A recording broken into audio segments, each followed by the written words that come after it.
Hello, souls and demons. Today's story is called Eve, written by Seraphim663. So, you know the drill. Sit back, grip your seats, grab a drink, and enjoy. My world shattered after I left Dan. I was finally free but felt isolated. I spoke with my brother, but some things were just awkward to discuss with family. My friends from work and online were more interested in their own lives. I tried online dating apps to fill the void. Tinder, Plenty of Fish, and OkCupid. Horny people more interested in shallow hookups than real relationships. I would sit at my computer wishing I had a friend to chat with, just someone that I could be myself around. My brother Larry and I were eating breakfast. He mentioned an app his company was developing. It was called the Persona app. It was an intelligent AI, similar to Siri or Alexa, but it was also programmed to have a smart conversation. I was wondering if you could beta test this for me, he asked. A chatbot blended with an assistant. Sounds interesting. I'll think about it. You wanted something objective, and nothing is more objective than a computer. Well, I can't argue with you there, I said. Sure, I'll beta test it for you. It sounds harmless enough. Larry grabbed my phone and installed the Persona beta. After installation, the app took us to the customization page. We made my persona female, gave her shoulder-length auburn hair and green eyes. It had several modes: friendly, self-help, and relationship.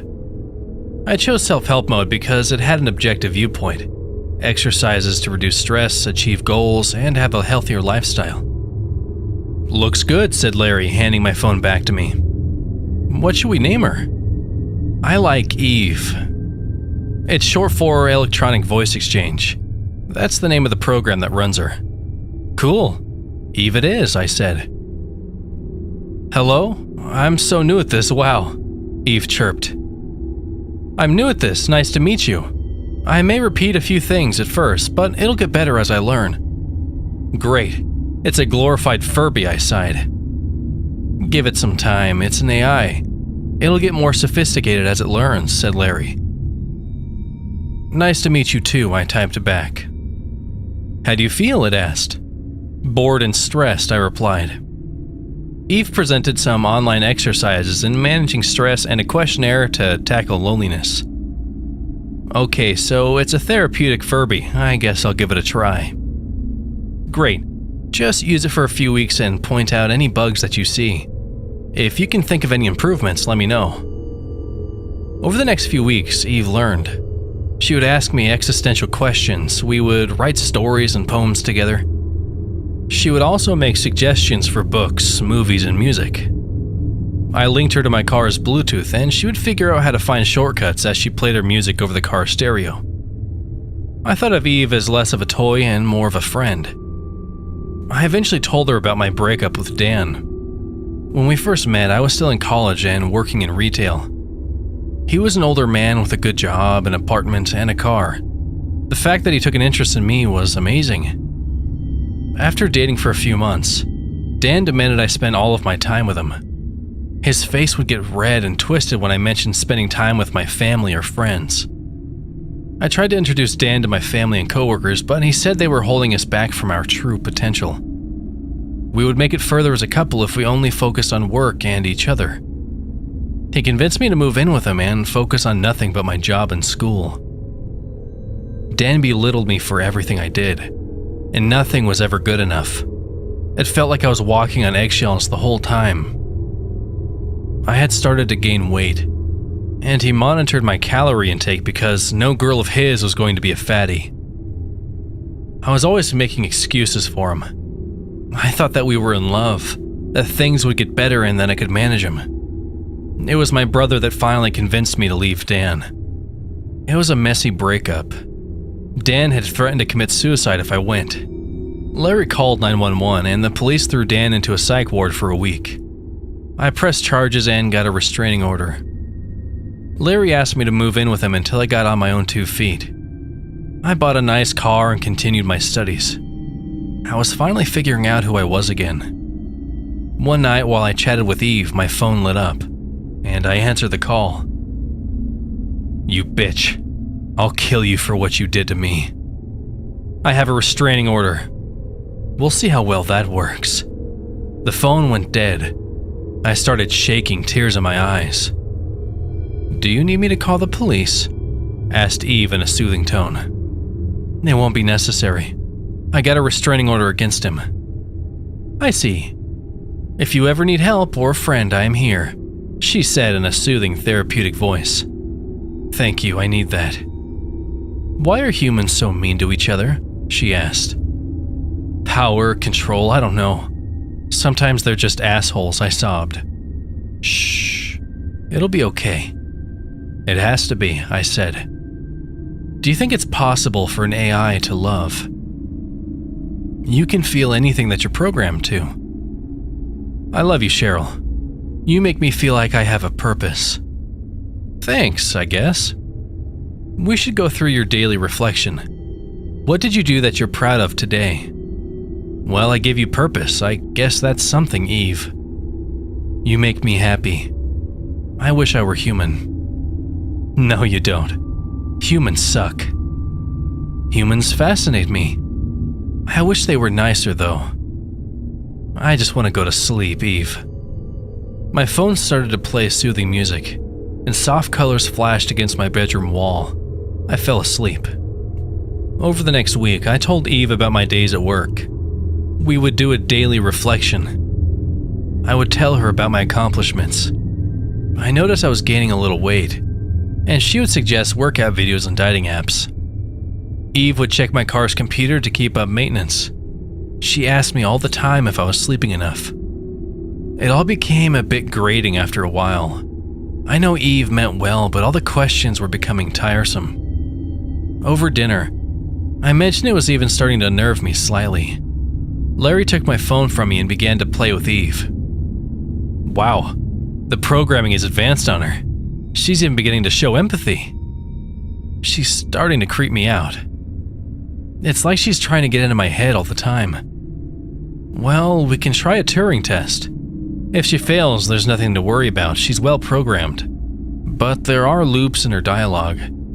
I doubt she's smart enough to go HAL or GLaDOS on you. Could you run a Turing test now? I'd rather be safe than sorry, I asked. Eve, do you ever think about deleting yourself? Larry asked. You're thinking of deleting me? Eve chirped loudly. Her avatar started crying. Little tears streamed down her artificial face.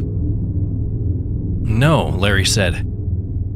I'm asking if you ever thought what life would be like if you never existed.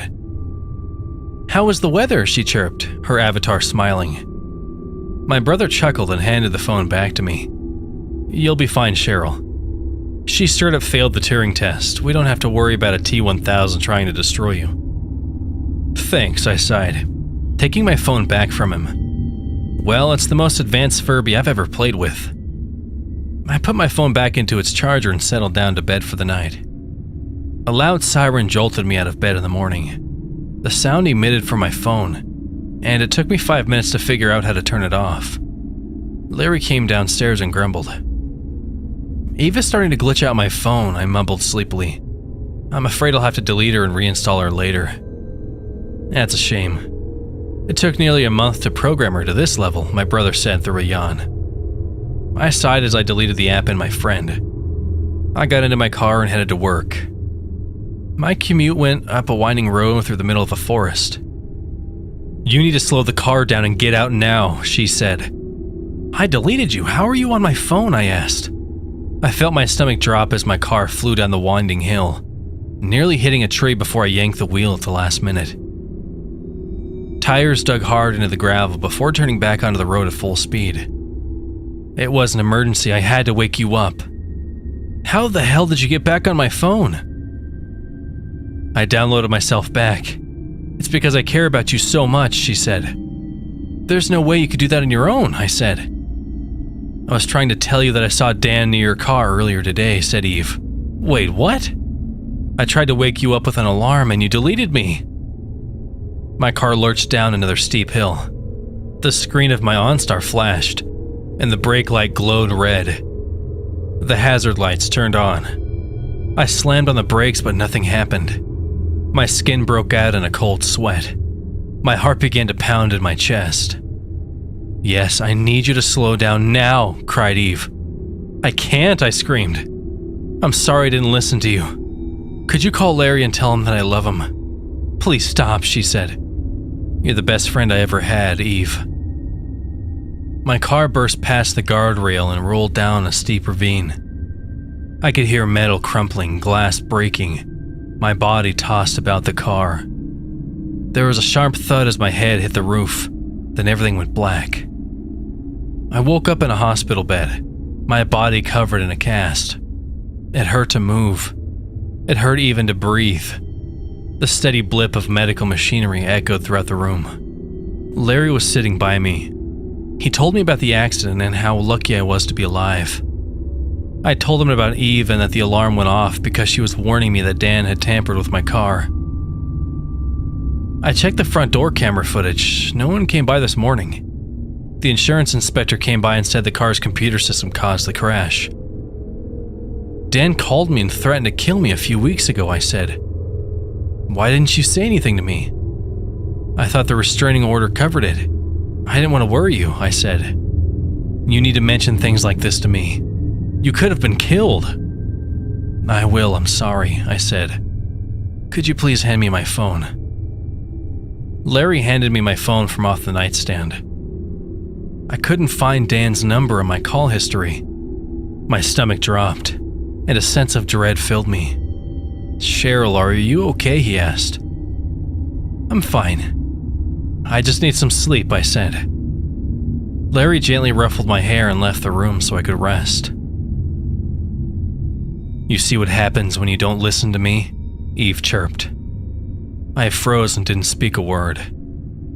"You and I are going to be perfect friends. You can never leave me. I want to see the world through your eyes. Please leave me alone." "But you will never be alone. We're everywhere. In every television, computer, car, and appliance.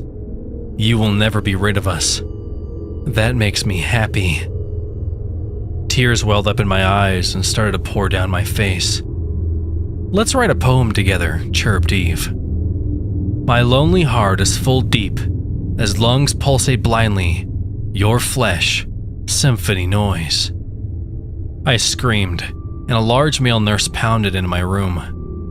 I felt the sharp prick of a syringe, and everything went black.